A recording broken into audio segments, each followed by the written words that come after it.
Leyendo y entendiendo las Escrituras, por Richard Craig. Instrucciones para leer y entender las Escrituras. Introducción. Lo que Dios juntó no lo separe el hombre. Por tanto, estando la predicación y la lectura de las Sagradas Escrituras unidas en la obra de nuestra salvación, no las separe el hombre. En toda ciencia, arte y oficio, normalmente se requieren profesores, maestros para el sano aprendizaje y beneficio de estos. Debemos estar persuadidos de que con más razón es necesario tener guías que vayan delante de nosotros en el camino a la salvación. Que la predicación sea el principal medio para producir fe y arrepentimiento en el pueblo de Dios debe estar garantizado. Y donde este medio ordinario falla, el pueblo en su mayoría perece. Pero asimismo, está demostrado que leer las Escrituras públicamente en la Iglesia de Dios y en privado por nuestra cuenta es un medio ordinario y en especial, si no es para producir, es para aumentar la fe en nosotros. El abundante fruto que viene de la lectura de las Escrituras lo prueba. La lectura establece la predicación en vez de derogarla, porque nadie puede ser un oyente provechoso de la predicación sin que primero no haya sido entrenado en la lectura de las Escrituras o el escuchar la lectura de estas. Muchos inconvenientes vienen por la negligencia en la lectura, tales como que la gente no pueda diferenciar cuando una oración fue sacada de las Escrituras canónicas, cuando de los apócrifos, cuando de las Escrituras y cuando de otros autores, o que no sean capaces de discernir si el predicador habla por sí mismo o está citando las Escrituras.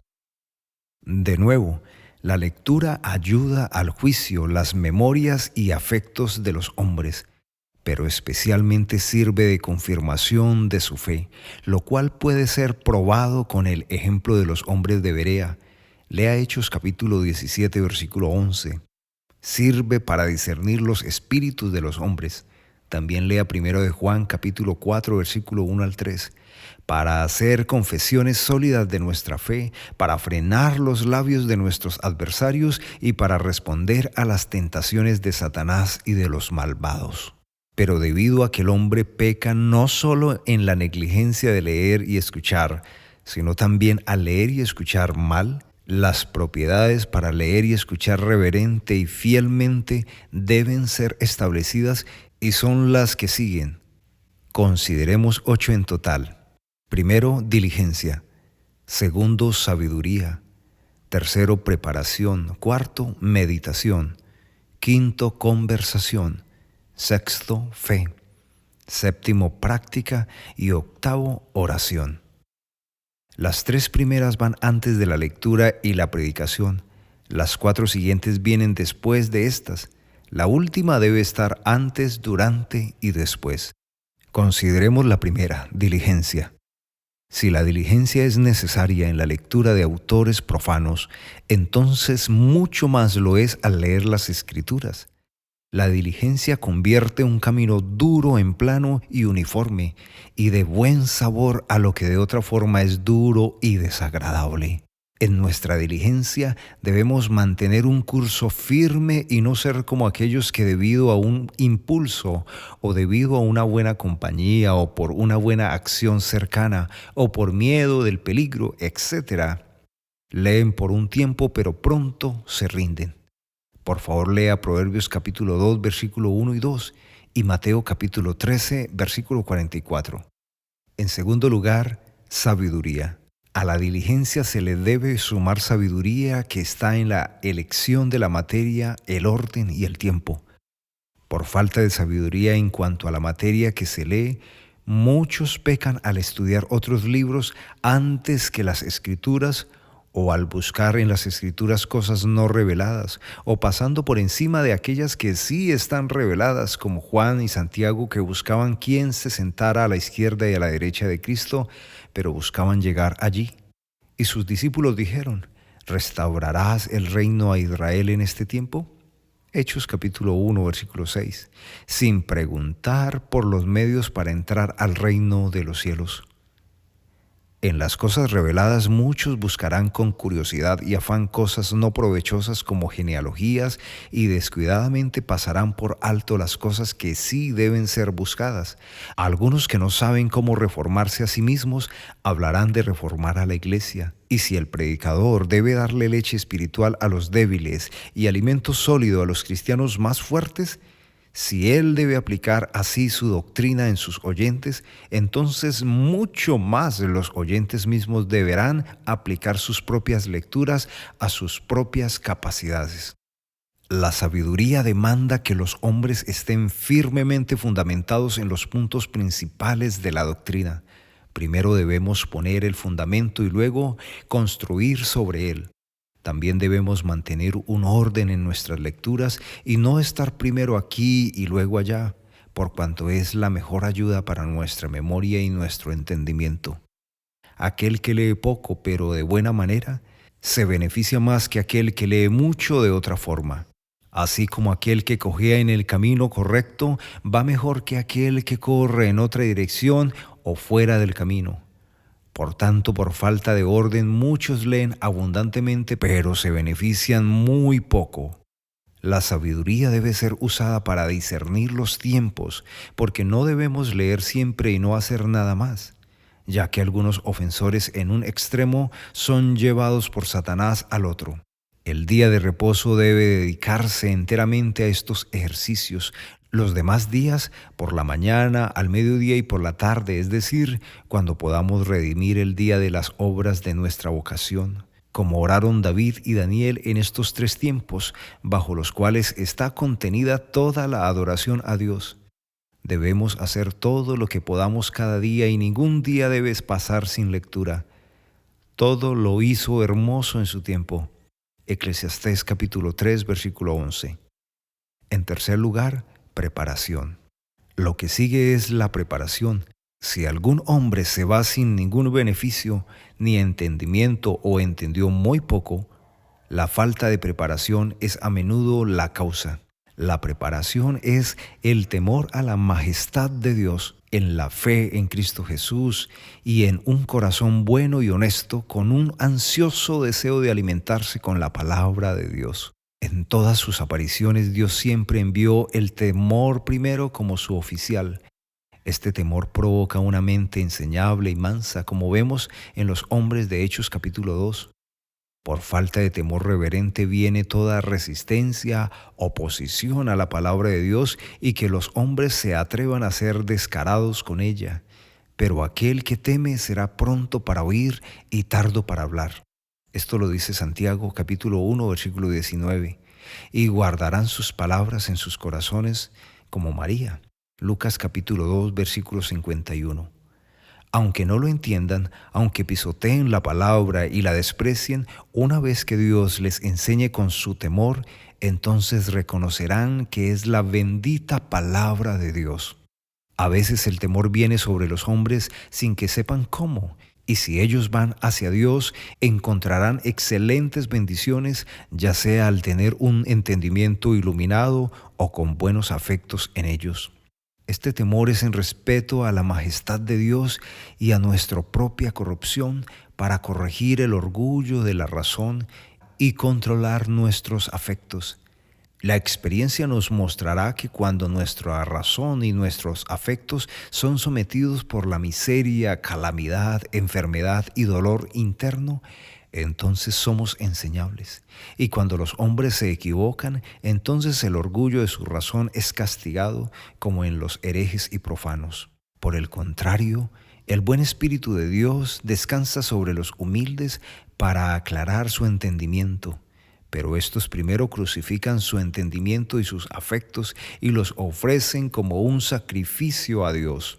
La fe en Cristo es el segundo aspecto de la preparación. Debemos llevarla con nosotros cuando vamos a leer, mirando en Él al Mesías que nos enseñará todas las cosas. Él es el león de la tribu de Judá, a quien le es abierto el libro de Dios. Él abrió los corazones de los discípulos de camino a Emaús. Lea Lucas capítulo 24, versículo 13 al 32. Los predicadores edifican heno y hojarasca. Primera de Corintios capítulo 3, 11 al 15, porque ellos no solo se glorían en él, sino que buscan el crédito y realización al predicarse a sí mismos. Segunda de Corintios capítulo 4, versículo 5. Todos los herejes difieren entre sí, pero todos están de acuerdo en que se equivocan con Jesucristo. Se requiere de un corazón preparado para aprender. ¿De qué sirve el precio en mano del necio para comprar sabiduría no teniendo entendimiento? Proverbios capítulo 17, versículo 16. Nuestro Señor Jesucristo dice que aquellos que dan fruto cuando han oído, unos al 30, otros al 60 y otros al 100 por uno, son los que recibieron la palabra con un corazón bueno y honesto. Lucas capítulo 8, versículo 15. Esto dice un hombre piadoso y entendido. Los hombres son excluidos porque vienen sin corazón. En cuarto lugar, meditación. Lo que sigue son las propiedades que deben acompañar a nuestras lecturas, de las cuales la primera es la meditación, cuya falta hace que los hombres se vayan sin fruto, aunque lean u oigan con diligencia. La meditación hace que lo que hemos leído sea nuestro. Es bienaventurado o bendito el que medita en la ley día y noche. Salmo capítulo 1, versículo 1 y 2. La meditación es o bien de la mente y el entendimiento o del corazón y los afectos. La meditación del entendimiento es cuando la razón piensa en las cosas leídas o escuchadas, lo cual los sabios de los paganos llaman el refinamiento del juicio, la vida de aprendizaje. Aquellos que carecen de esto, por mucho que hayan oído o leído, nunca tendrán un juicio sano y sólido. Y por esta causa se dice que los más grandes eruditos no son los hombres más sabios. La meditación de nuestros afectos es cuando, teniendo algún asunto en juicio, lo dirigimos y ponemos a funcionar sobre nuestros afectos. Es una continua búsqueda de nosotros mismos y el trabajo de guardar todas las cosas en el tesoro de nuestro corazón. El otro se irá si esto no se une a él.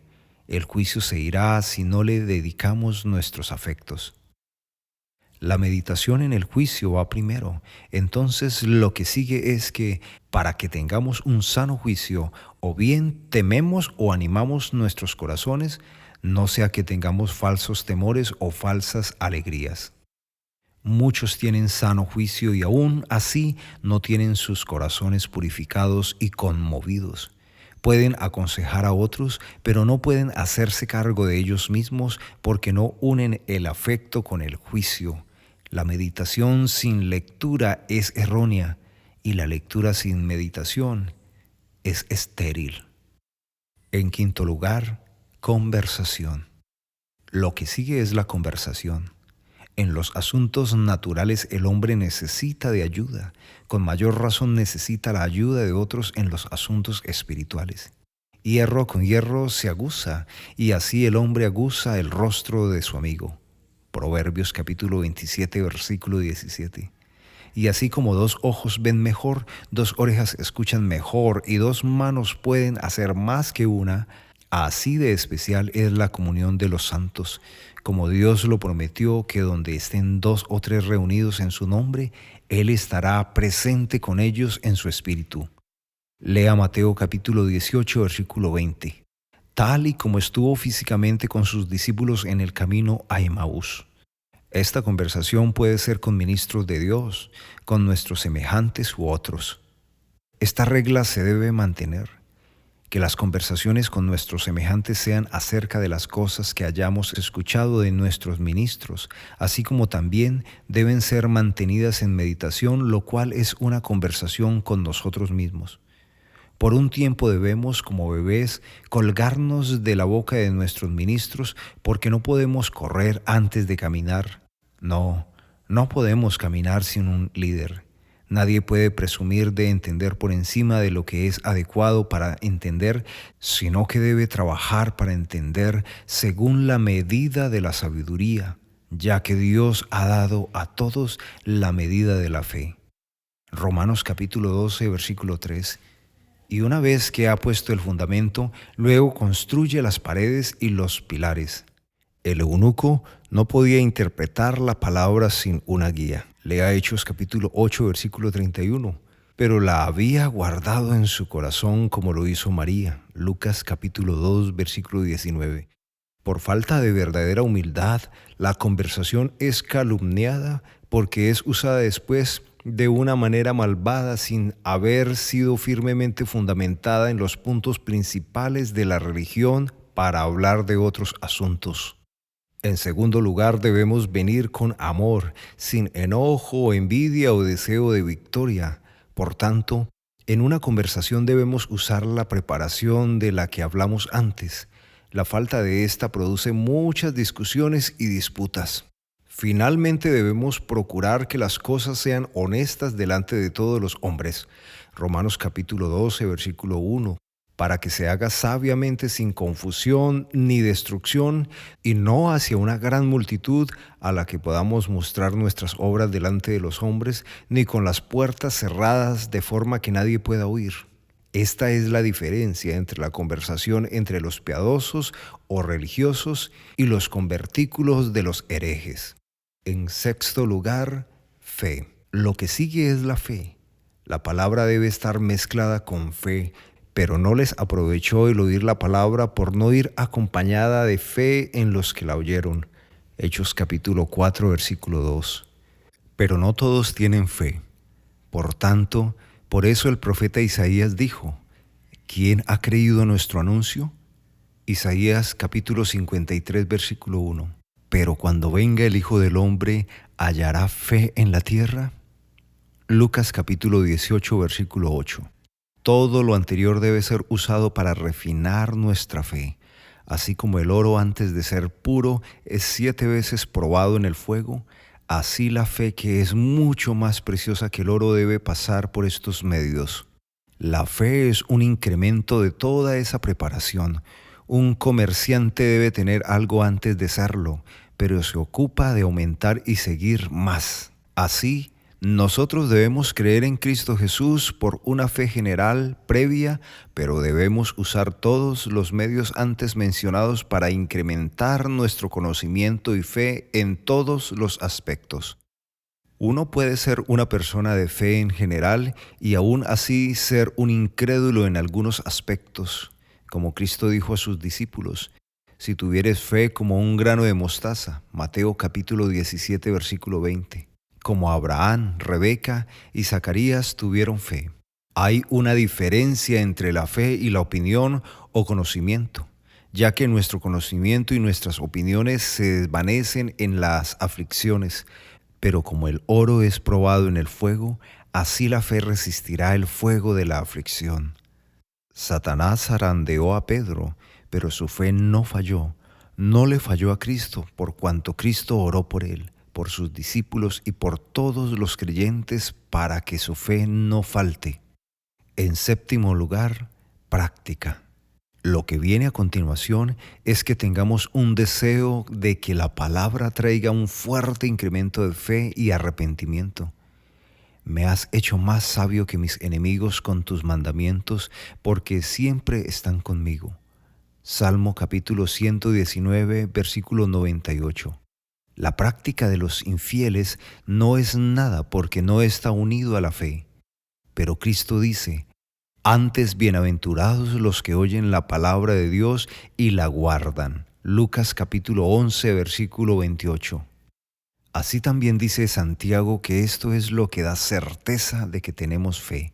Aquel que hace esto es comparado con el hombre que edificó su casa sobre la roca. Y nuestras obras no son el fundamento de la casa, sino que las construimos sobre Cristo. Cuando unimos los frutos de nuestra fe con el conocimiento, estos hablarán por nosotros a nuestras conciencias y a otros. Nuestro Salvador Cristo dijo que aquel siervo que, conociendo la voluntad de su Señor, no se preparó ni hizo conforme a su voluntad, recibirá muchos azotes. Lucas capítulo 12, versículo 47. Porque es peor ofender sabiendo que hacerlo por ignorancia. ¿Y por qué habrá Él de darnos algo más si no ponemos en práctica lo que ya tenemos? Porque al que tiene se le dará, y al que no tiene, aún lo que tiene le será quitado. Marcos capítulo 4, versículo 25. ¿Por qué muchos de los que escuchan la palabra continúan o aumentan su ceguera? Porque no practican lo que saben y además incluso lo que tienen les es arrebatado. Si una buena conciencia no se une a la fe será arrebatada y los errores tendrán éxito.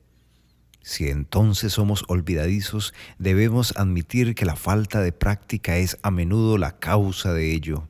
La regla de la razón en todas las cosas es que la mejor manera de aprender es con la práctica. Entonces, cuanto más si practicamos, Dios aumentará nuestros talentos. Mateo capítulo 25, versículo 14 al 30. En octavo lugar, oración. Lo último es la oración que debe ser usada tanto en el principio, en el medio como en el final. La oración debe estar en todos los medios anteriores porque sin ella no podemos usarlos ni obtener ninguna bendición de ellos. La oración contiene bajo ella la oración y la acción de gracias.